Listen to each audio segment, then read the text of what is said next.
mention where is Beit Shemesh actually quoted inside the Torah in of itself. It's mentioned many times, and let's just explore where it's actually mentioned. So it's actually interesting. I believe the border of Beit Shemesh is actually related over in chapter 15, verse number 10 of the book of Joshua. It's called a city in the Shephelah, on the northern border of the tribe of Judah between Chesalon and Timnah.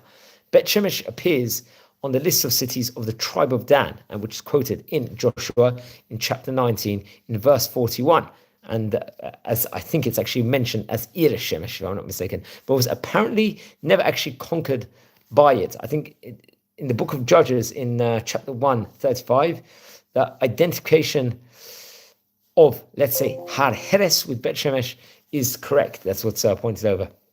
I think in the list of the Levitical cities, of the Levites, it is mentioned as belonging to the tribe of Judah. This featured actually in Joshua in chapter 21, verse number 16. Also in Chronicles, in the first book of Chronicles in chapter 6, verse 44. Beit Shemesh was located close to the border of Philistia, and archaeological excavations there have shown that in the period of the Judges, the Philistines exerted a strong influence on the city. The Samson narratives all take place in the vicinity of Beit Shemesh.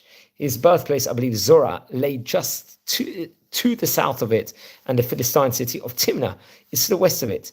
And it was suggested that the name Samson itself, or Shimshon, which we call it naturally in Hebrew, indicates connection with the city.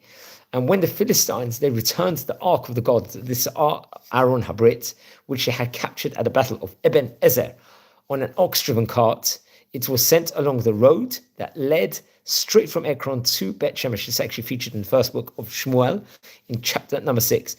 Also, the ark, the Aaron Habrit, was returned to Beit Shemesh, I think, while they were wheat harvesting at that stage in time.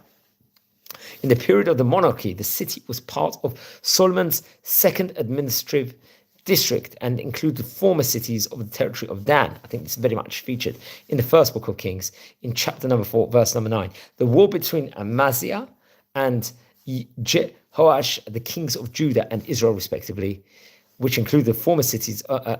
This was fought, I think, near Beit Shemesh, and Amaziah was taken prisoner over there. And this is actually quoted in the second book of Kings in chapter number 14, verse number 11, and I believe Tul, the verse number 13 over there. Also, it's featured in the book of Chronicles in chapter 25, verses 21 to 23. The last reference to Beit Shemesh, I believe, in the Torah itself occurs during the reign of Ahaz, who was king of Yehuda, from whom it was captured by the Philistines. I think it was in 734 before Common Era, in the second book of Chronicles, in chapter 28, verse number 18 over there.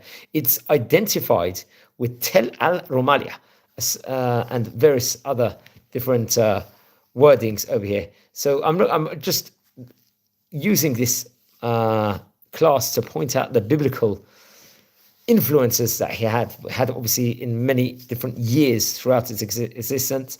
But I want to point out another thing. The settlement at Beit Shemesh continued until the end of the first Beit HaMikdash period, and the last city was unfortified.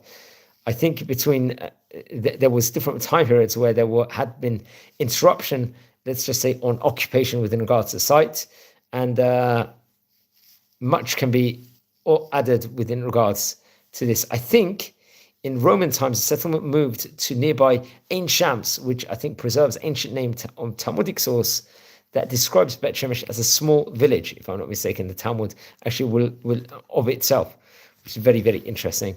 So this is just like let's just say a video just stating over there where the Torah sources, the Bible sources in of itself, is mentioning actually Beit Shemesh, which is very, very interesting. So wishing you all a good day. Hope this was informative, and take care.